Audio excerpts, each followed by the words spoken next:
Hey guys, कैसे आप लोग? अक्सर बच्चों का बाबू डाउट आता है कि हम लोग सिर्फ पढ़ाई तो कर रहे हैं, समय भी दे रहे हैं, बट जो एफिशिएंसी और इफेक्टिवनेस आनी चाहिए वो नहीं आ रही है। जितना कवरेज होना चाहिए पर डे वो हो नहीं रहा है सर। अब अगर ये प्रॉब्लम आपके साथ भी है तो अगला 10 मिनट बहुत ध्यान से देखिएगा, बहुत सारा आपको फायदा मिलेगा। देखिए, श्री कृष्ण भगवान जी ने क्लियरली बोला हुआ है कि कर्म सर्व प्रधान है, तो हार्ड वर्क का तो कोई सब्स्टिट्यूट नहीं है। साथ ही साथ अगर उसमें हम थोड़ा सा स्मार्ट वर्क ऐड कर दें तो सोने पे सुहागा है। तो अगले 10 मिनट तक हम लोग बाबू वही कुछ टॉपिक्स डिस्कस करेंगे, मजा आएगा। प्लीज इन पॉइंट्स को आप लिख लीजिएगा और इससे पहले हम स्टार्ट करें, इस वीडियो को लाइक एंड शेयर भी कर दीजिएगा। अब सबसे पहला टेक्निक है जिसे हम बोलते हैं पोमोडोरो टेक्निक। सर ये क्या होता है?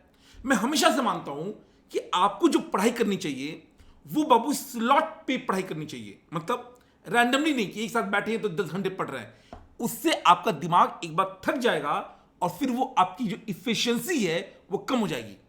तो मैं मानता हूं कि 2 घंटे के राउंड में आपको स्लॉट बनाना चाहिए।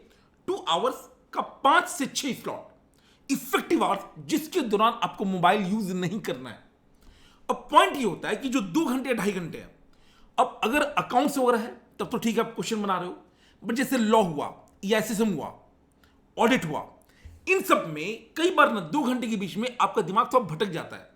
तो पोमोडोरो टेक्निक क्या बोलता है कि एक तो आप 2-2 घंटे का स्लॉट बना के उसके अंदर भी ना आप 25 मिनट या आधे घंटे या 45 मिनट्स, आप इसको मॉडिफाई कर सकते हैं, इसके बीच में आप ब्रेक लीजिए 5 मिनट का।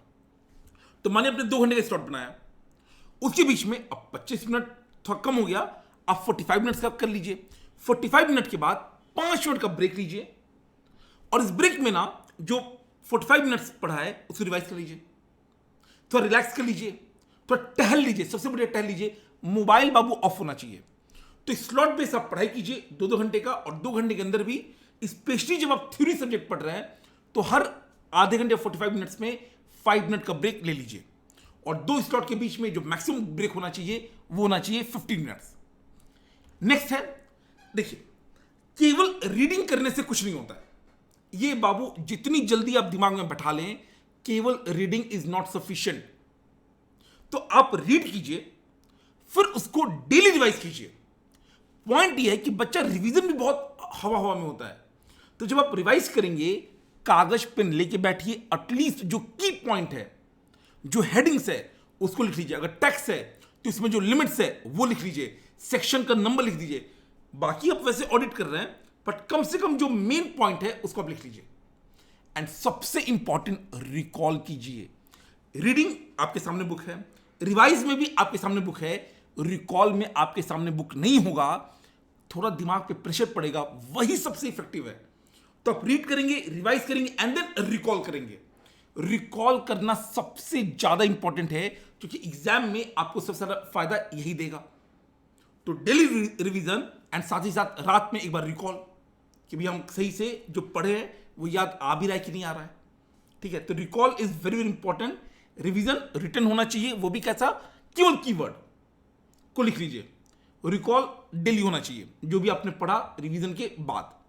उसके बाद से शॉर्ट नोट बाबू होना चाहिए एग्जाम से एक दिन पहले। जो भी आप पढ़ाई करें इस बात को ध्यान में रख के पढ़ें कि एग्जाम से एक दिन पहले उस सबको रिवाइज करना है। अब या तो आपके टीचर जी ने आपको शॉर्ट नोट दिया हो, जैसे हम लोग देते हैं, टेक्स्ट में देते हैं या एसएसएम में देते हैं, एक कॉम्प्रिहेंसिव शॉर्ट नोट। साथ ही साथ अगर मानिए आपको नहीं दिया गया है, आप खुद से बना लीजिए। अभी एक मोटा मोटा आपको पता होना चाहिए कि भैया एक दिन के अंदर हम कैसे रिवाइज करें। जो मेजर टॉपिक्स है उसके लिए मेमोरी टेक्निक बना लीजिए, कुछ शॉर्टकट बना लीजिए। हमने जीएसटी में या जैसे शेड्यूल 1, अब 4 केसेस हैं, हमने पर ही दिया हुआ है, PARI, या एसएसएम में भी हमने ऐसे शॉर्टकट दिए हैं। तो उस टाइप के शॉर्टकट आपको हर सब्जेक्ट में बनाने हैं जो क्रिटिकल कॉन्सेप्ट्स हैं। एंड फाइनली हर टीचर जी अपना अपना क्वेश्चन बैंक देते हैं, हमारा क्वेश्चन बैंक भी है जबरदस्त। पॉइंट ये है कि एग्जाम से एक दिन पहले आप सारे क्वेश्चन तो कर नहीं पाएंगे, तो आपको during the revision question highlight कर लेना चाहिए। क्वेश्चन को 3 कैटेगरी में बांटिए। एक स्टार कैटेगरी जो आप एग्जाम से एक दिन पहले देखेंगे, एक वो कैटेगरी जो कि आपको आता है, 1 या 2 पॉइंट में आप फंस रहे हो, वो जो 1 या 2 पॉइंट आप फंस रहे हैं ना उसको कहीं लिख लीजिए। और एक आसान कैटेगरी जिसको अगली बार आपको देखने की जरूरत नहीं है।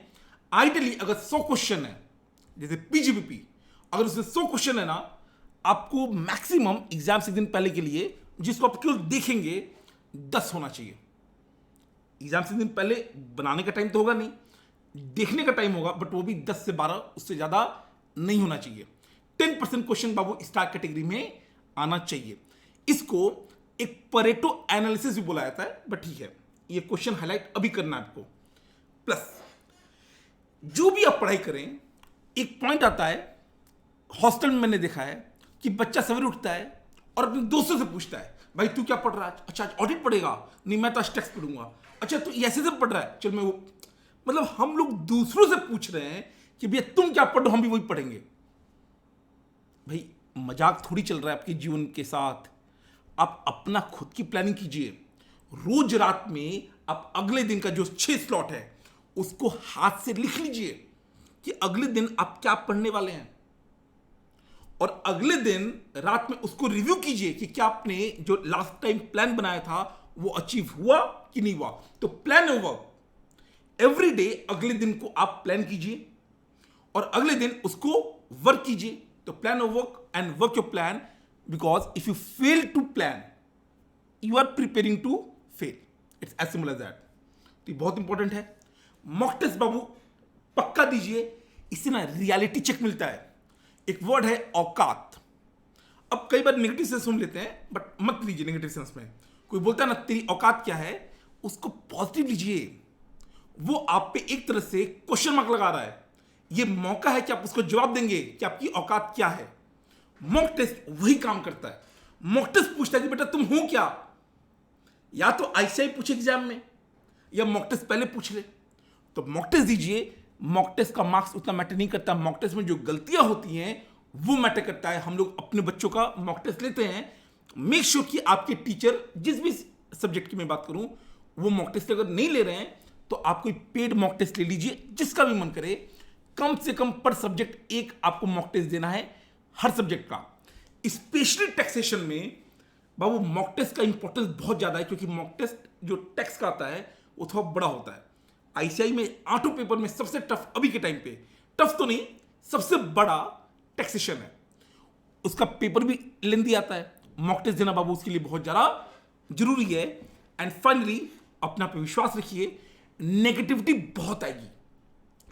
बहुत सारे लोग आपको ना डगमगाएंगे, और यार इस बार ना रिजल्ट बहुत खराब था, पता नहीं इस बार भी पेपर टफ आएगा तो क्या होगा। सर अगर इस बार पेपर बहुत टफ आ गया टैक्स का तो क्या होगा, या एसएसएम का आ गया तो क्या होगा। अरे भैया आपके अकेले के लिए थोड़ी आएगा। अगर टफ आएगा तो सबके लिए आएगा।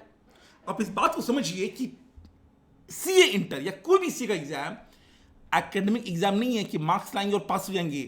कॉम्पिटिटिव है। जो टॉप 10% बच्चा है वही पास होगा। तो आपको मार्क्स भी लाना है और बाकी 90% से बेटर भी बनना है। अब उसके लिए एक तो क्या आप कर सकते हो, बिल्कुल कर सकते हो। अगर आप इंटर तक आए हो यानी पहला लेवल क्लियर है, तो फाउंडेशन पास का मतलब है कि आप कर तो बिल्कुल सकते हो। बस अपना दिमाग एकदम शांत रखिए, बाहरी डिस्ट्रैक्शन से दूर हटिए, मोबाइल से एकदम दूर होइए जितना हो सकता है।